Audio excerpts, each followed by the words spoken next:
bagaikan bejana siap dibentuk, demikian hidupku di tanganmu. Dengan urapan kuasa rohmu, ku dibaharui selalu. Jadikan ku Allah dalam rumahmu, inilah hidupku di tanganmu. Bentuklah seluruh kehendakmu, pakailah sesuai rencanamu. Ku mau sepertimu Yesus, disempurnakan selalu dalam segenap jalanku, memuliakan namamu. Ku mau sepertimu Yesus, disempurnakan selalu dalam segenap jalanku, memuliakan namamu.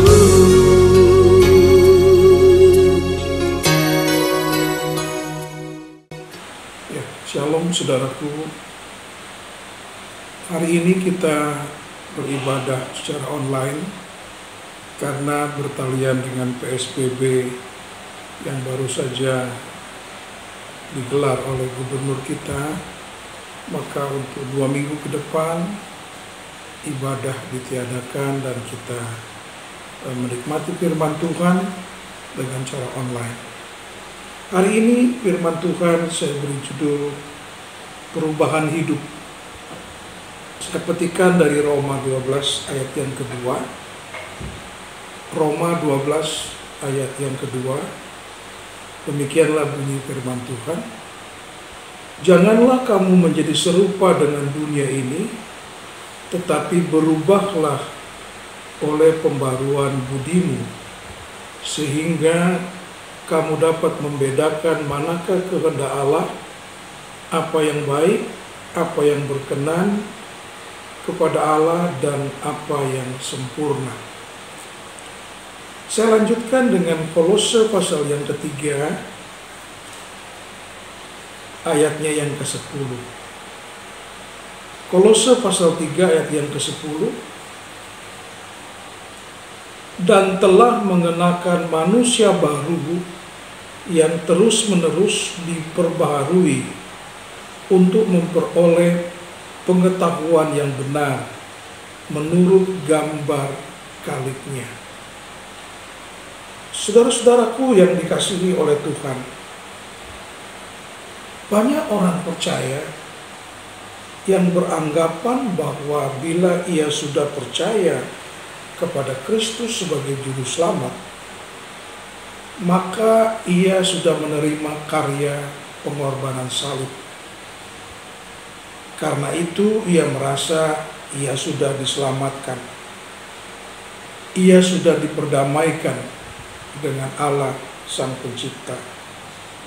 Maka dia berpikir tak perlu lagi lah ada usaha apapun juga untuk membaharui diri atau mengubah diri. Sehingga dampak buruknya adalah begitu banyak orang-orang Kristen akhirnya terparkir, terpinggirkan, dan tidak berusaha untuk sungguh-sungguh berubah. Sudah tergrounded dan terkunci dalam kehidupannya, sehingga mereka menjadi pasif, Tidak ada usaha apapun untuk mengubah diri, membaharui diri, agar semakin seperti Yesus dan semakin sempurna seperti Bapa. Mereka benar-benar sekarang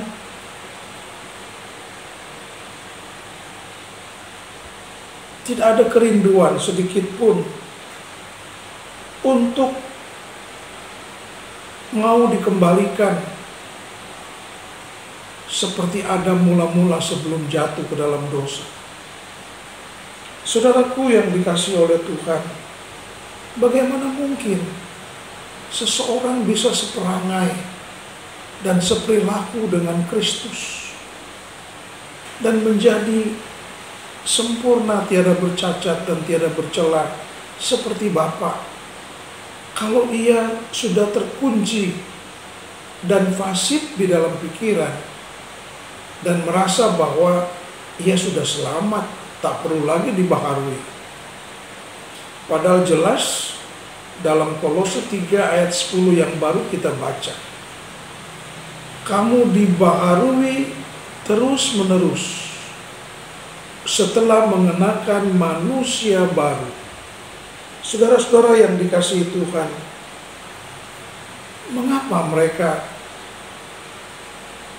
tidak merindukan untuk dibaharui agar semakin serupa dengan Kristus? Di sini tidak lain, tidak bukan penyebabnya adalah karena pikiran mereka sudah disesatkan oleh roh najis. Setan-setanlah yang sudah mengganggu pikiran mereka sehingga nurani mereka makin disesatkan. Bukan lagi Roh Kudus yang menuntun roh dan jiwanya, tetapi roh-roh najis yang jahat, picik dan kerdil, sehingga mereka meneruskan sikap-sikap anak-anak dunia yang egois, arogan, mudah tersinggung, sulit dinasihati, dan membela diri bila diarahkan oleh firman Allah. Saudaraku yang dikasihi oleh Tuhan, mereka memang masih datang ke gereja, masih aktif dalam melayani. Barangkali ada yang mengambil bagian membantu pekerjaan rohaniwan di gereja. Mereka memang nampak masih mengagungkan nama Tuhan dan menyembah Tuhan karena mereka pikir mereka sudah menerima keselamatan. Tetapi ironisnya sebenarnya mereka belum memiliki kehidupan yang benar-benar sudah selamat, sudah diperdamaikan dengan Allah. Kenyataannya, kecenderungan dan orientasi batin mereka belum banyak berbeda dengan anak-anak dunia ini. Saudaraku yang dikasihi oleh Tuhan, apakah mereka benar-benar sudah memiliki relasi intim dengan Tuhan, persekutuan dengan Roh Kudus, dan berjalan bersama Bapa? Belum seperti yang Alkitab katakan. Bila demikian, saudaraku, keadaan kita benar-benar harus sadar dan bertobat.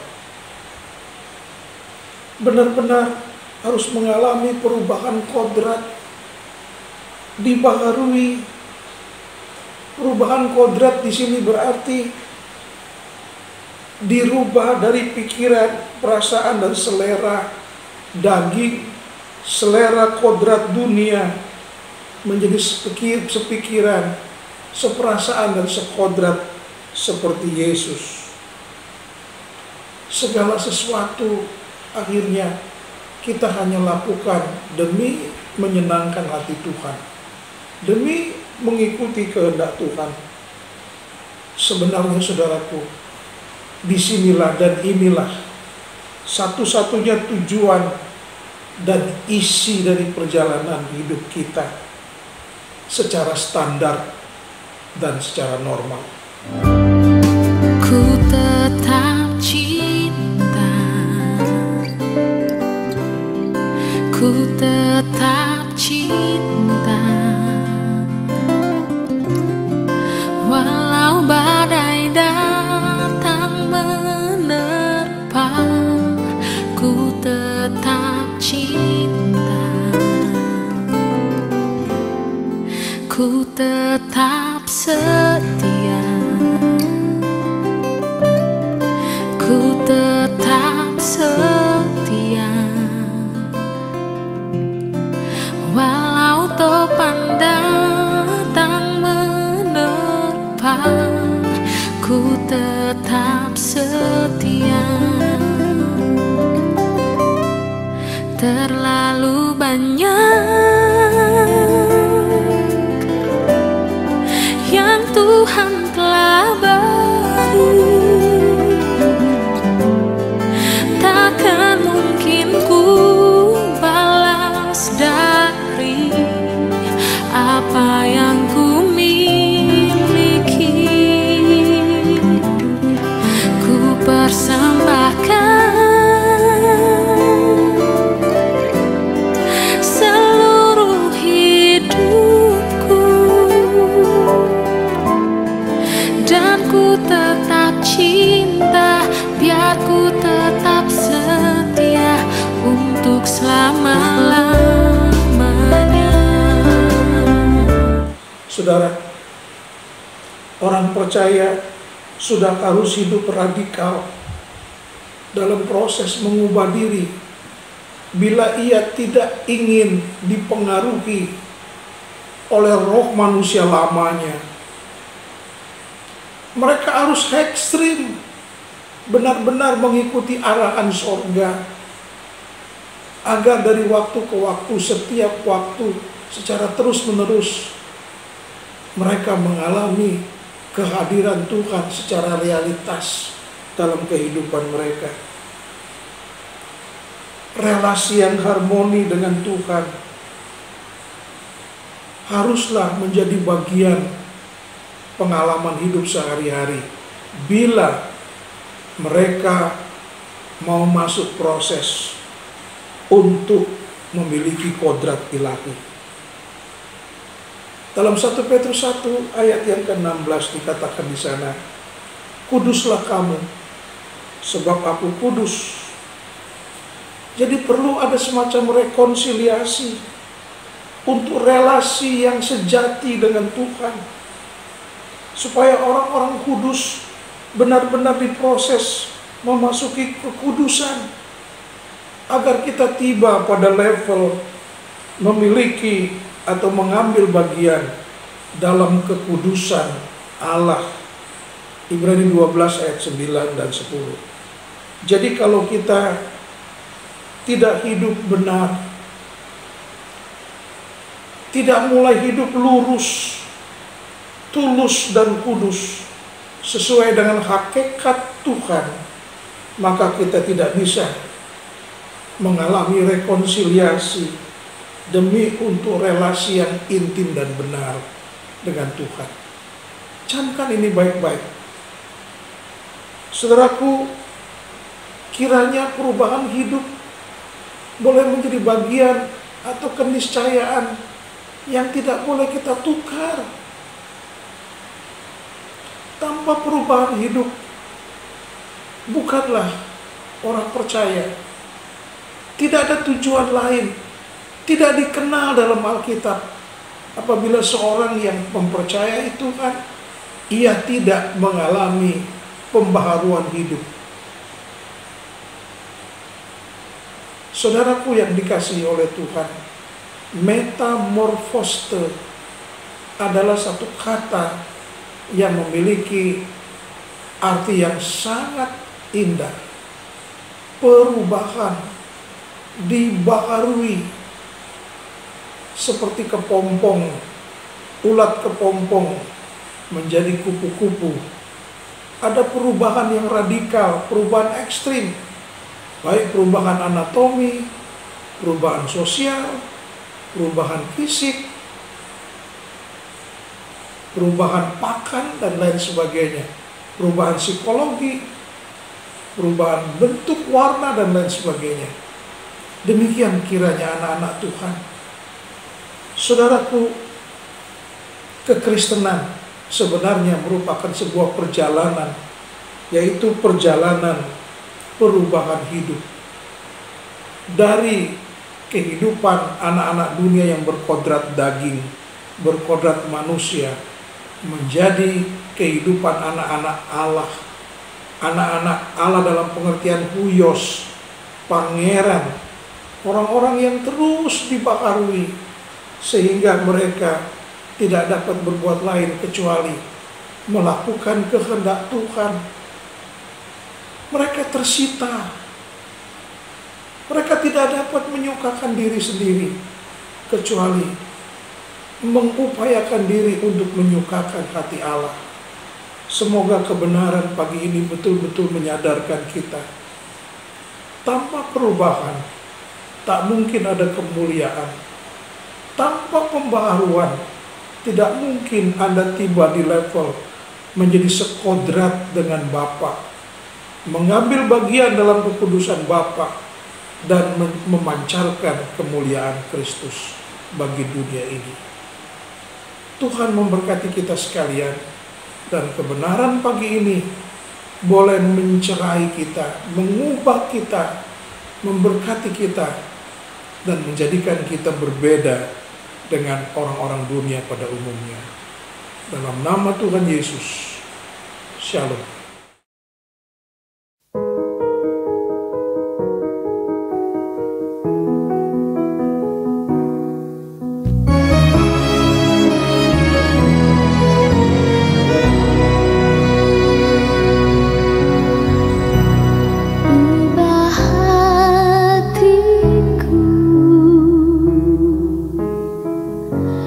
Seputih salju, ubah hatiku seperti dirimu.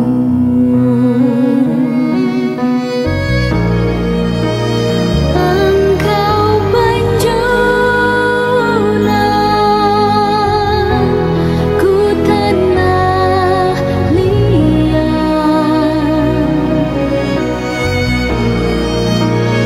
bentuk jadikan ingin ku lihat, ubah hatiku